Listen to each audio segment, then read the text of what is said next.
Back to news. Osmania యూనివర్సిటీలోకి టీడీపీ నేత రేవంత్ రెడ్డి ప్రవేశం అంశం మరింత వేడెక్కింది. ఈ అంశంపై ఓయూ విద్యార్థులు రెండుగా చీలిపోయి విమర్శల ఆరోపణలకు దిగారు. మరోవైపు ఓయూ విద్యార్థులు చేసిన బైక్ ర్యాలీ ఉద్రిక్తతకు దారితీసింది. ఓయూ నుంచి గన్ పార్క్ వరకు నిర్ణయించిన ఈ ర్యాలీని పోలీసులు ఎన్సీసీ గేట్ వద్ద ఆపివేశారు. దీంతో పోలీసులకు విద్యార్థులకు వాగ్వాదం జరిగింది. అనంతరం కొంతమంది విద్యార్థులను పోలీసులు అదుపులోకి తీసుకున్నారు. రాజకీయ సభలతో ఓయూ ఉద్రిక్త పరిస్థితులు నెలకొన్నాయని హైకోర్టులో ప్రజా ప్రయోజన వ్యాజ్యం దాఖలైంది. దీనిపై విచారించిన హైకోర్టు క్యాంపస్లో ఎలాంటి అనుమతించారో రిజిస్ట్రేషన్కు ఆదేశాలు జారీ చేసింది. దీంతో హైకోర్టు ఇచ్చిన తీర్పు ప్రాధాన్యం సంతరించుకుంది.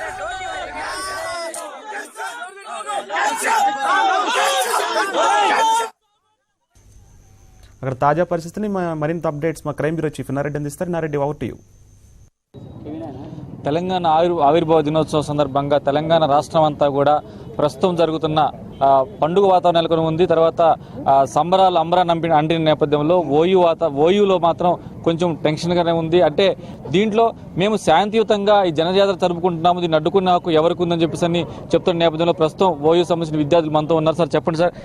మేము తెలంగాణ జనజాతర గత నెల రోజుల నుంచి మేము దీని మీద మేము వర్క్ చేస్తూ ఉన్నాం. ముఖ్యంగా మా ఉద్దేశం ఏంటంటే తెలంగాణ రాష్ట్రం వచ్చి 3వ సంవత్సరం అడుగు పెడతా ఉన్నాం. మేమందరం కూడా వచ్చిన తర్వాత ఇవాళ మేము 1969 ఉద్యమకారులకు కావచ్చు, అమరవీరుల కుటుంబాలకు కావచ్చు, 2009 ఉద్యమకారులకు కావచ్చు, అమరుల కుటుంబాలకు కావచ్చు, ఇక్కడ చనిపోయిన అమరవీరులకు మేము సత్కరించుకొని వాళ్ళ గౌరవించుకుంటూ ఆ రోజు తెలంగాణ ఉద్యమంలో పాల్గొన్న అందరం కూడా ఒకటే ఏకతాటిపై ఇక్కడ జెండాలు ఎజెండాలు లేవు. ఈరోజు జెండాలు ఎజెండాలకు అతీతంగా అందరం కూడా మేము ఒక విద్యార్థి సంఘాలు 34 విద్యార్థి సంఘాలు అందరం కూడా ఏకమే ఇక్కడ మేము ఒక సభ జనజాతర అంటే ఎవరైనా రావచ్చు. దీనికి ఒక నిర్వహించుకుంటుంటే కేసీఆర్ గారు, మేము కేసీఆర్ ప్రభుత్వానికి వ్యతిరేకం కాదు.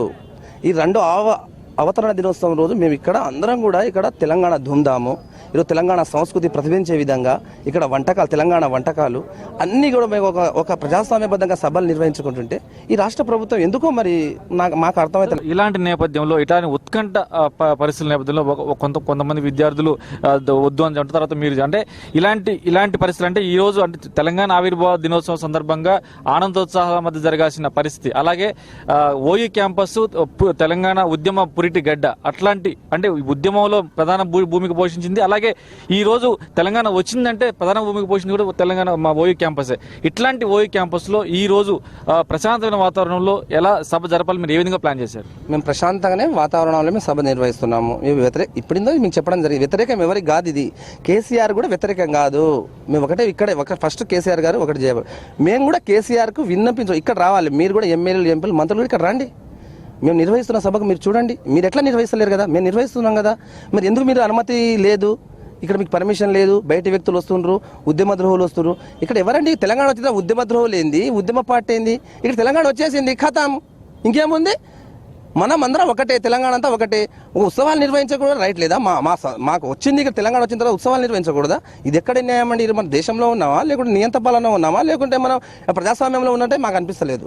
ఎందుకంటే సీమాంధ్ర ప్రభుత్వం అంటే న్యాయం, మాకు ఏ కార్యక్రమం నిర్వహించినా ఇంత నిర్బంధం లేకుండే. ఇప్పుడు పోలీసు వాళ్ళు మా మీద నిర్బంధం విధిస్తున్నారు, కేసులు కావచ్చు, అనేక కేసులు. ఇక్కడ ఉద్యోగాల కొరకు మేము పోరాడితే కూడా కేసులు పెడుతున్నారు. చేసుకొని ఏం చేస్తాం మేము?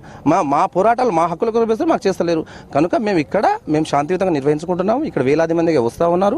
సుమారు లక్షలాది మంది విద్యార్థులు రావాలి, మేము పిలిపించడం రావాలి. మేము దయచేసి ఎక్కడ కూడా మీరు భయపడొద్దు. విద్యార్థి మిత్రులారా, నిరుద్యోగులు, అదేవిధంగా రాజకీయ పార్టీలు కూడా ఇక్కడ అన్ని ప్రజా సంఘాలు, ఆర్ కృష్ణ నుంచి మందకృష్ణ మాదిగ, కోదండరామ్ సారు, అదేవిధంగా డాక్టర్ లక్ష్మణ్ గారు, ఈరోజు ఉత్తమ్ కుమార్ రెడ్డి, అన్ని రాజకీయ పార్టీలు మేము పిలిపిస్తున్నాం. టీఆర్ఎస్ కూడా మేము పిలిపిస్తున్నాం. టీఆర్ఎస్ ముఖ్యమంత్రి కూడా రావాలి. మీరు రాలేదు, ఎట్లా నిర్వహిస్తలేరు? మేము నిర్వహిస్తాం, మీరు కూడా రండి, వచ్చి ఇక్కడ మా ఉత్సవాల్లో పాల్గొనండి. మేము సత్కరిస్తాం. మీరు కూడా ఉద్యమంలో పాల్గొన్నారు కదా, మీరు చాలా గొప్పగా పాల్గొన్నారు. మీరు ఉద్యమం చేసి ముఖ్యమంత్రి అయ్యారు. మా విద్యార్థుల త్యాగాల వల్ల తెలంగాణ రాష్ట్రం వచ్చింది. కేసీఆర్ అనుకుంటుండు నేను చేసిన మతం అని, కానీ అందరూ తెలుసు, తెలంగాణ ప్రజలకు కూడా తెలుసు ఉస్మాన్ సిటీ ఏం చేసింది. 100 సంవత్సరాల చరిత్ర కన్నా ఏ ఉద్యమం వచ్చినా ఉస్మాన్ సిటీ విద్యార్థులు ముందు వరుసలో ఉన్నారు. అది వందే మాత్రం ఉద్యమం కావచ్చు, 69 ఉద్యమం కావచ్చు, 2009 ఉద్యమం కావచ్చు. తర్వాత ఇప్పుడు ప్రభుత్వ వ్యతిరేక విధానాలు నడిపిస్తున్న కేసీఆర్ 2014 నుంచి కూడా మేము ఒక కేసీఆర్ గారు చేస్తున్న ప్రజా వ్యతిరేక నిర్ణయాల వల్ల విద్యార్థుల ప్రజా వ్యతిరేక వైస్ ఛాన్సలర్ లేకపోవడం, ఉద్యోగాలు లేకపోవడం ప్రశ్నిస్తే కేసీఆర్ గారికి ఒక మంట అవుతుంది. ఎందుకు? మీరు కొంతమంది విద్యార్థి నాయకులు, ఇక్కడ సంబంధం లేని విద్యార్థి నాయకులు ఇక్కడ వాళ్ళ ఉసిగొల్పి మా మీద దాడులు చేసి దీన్ని విచ్ఛిన్నం చేసి శాంతి భద్రత సమస్యగా విఘాతం కలుగుతుందని చెప్పి దీనికి అనుమతి నిరాకరించి హైకోర్టు చెప్తాడు. ఆయనకు సంబంధించి హైకోర్టు లేదంటారు. ఇక్కడ అన్ని యూనివర్సిటీలో సభ సమావేశం నిర్వహించుకోవచ్చు. హైకోర్టు లేదు, రాజకీయ నాయకులు హైకోర్టు చెప్తున్న రాకూడదు అంటే రాజకీయ నాయకులు ఇక్కడ ఒక ప్రధాన మేము పిలిపిస్తున్నాము, ఒక గెస్ట్ పిలిపిస్తున్నాము, వాళ్ళకి సత్కరించుకున్న ఉద్యమాలు అందరూ పాల్గొన్న వాళ్ళకి సత్కరించడం అది తప్ప కేసీఆర్ గారు అనుకోరకు మాకు అనుమతించండి. పోలీస్ వాళ్ళకు కూడా అనేక డీసీఎంలు కావచ్చు, కార్లు కూడా ఆపేయడం జరిగింది కనుక వాళ్ళకు కూడా అనుమతించవలసిందిగా మేము ఇక్కడ ఎవరికి మేము గొడవలు పెట్టుకోము. మా ప్రోగ్రామ్ మేము చేసుకుంటాం కనుక ధూమ్ధాము 12 గంటల సుమారు 2 గంటల నుంచి రాత్రి 12 గంటల వరకు మేము ఉద్యమం ఈరోజు దీని మీద మేము కొనసాగిస్తున్నాము కనుక దేశం అనుమతించవలసింది ఈ రాష్ట్ర ప్రభుత్వాన్ని కోరుతున్నాం. సో మొత్తం మీద ఇక్కడ జరుగుతున్న జనజాతరకు సంబంధించి ఎవరిని కూడా ఉద్దేశించి లేకపోతే ఎవరిని కూడా ఇబ్బంది పెట్టడం ఉద్దేశం లేదు. అయితే ఇక్కడ ఏమైతే తెలంగాణ ఆవిర్భావ ఉత్సవాలు జరుగుతున్నాయో ఉత్సవాల్లో భాగంగానే ఎవరైతే తెలంగాణకు సంబంధించి ఎవరైతే పాల్గొన్నారో వాళ్ళని మేము సత్కరించుకుంటున్నాం. ఇక్కడ అవసరమైతే టీఆర్ఎస్ పార్టీ నుంచి ఎవరు వచ్చినా వాళ్ళు కూడా ఆహ్వానిస్తున్నా, కానీ ఎవరిని రావద్దంటాం మాత్రం కరెక్ట్ కాదు. ఇదంతా కూడా శాంతియుత వాతావరణం జరుగుతుందని కూడా ఇక్కడ విద్యార్థి సంఘాలు చెప్తున్నాయి. Inna Reddy, number 1 news, Hyderabad.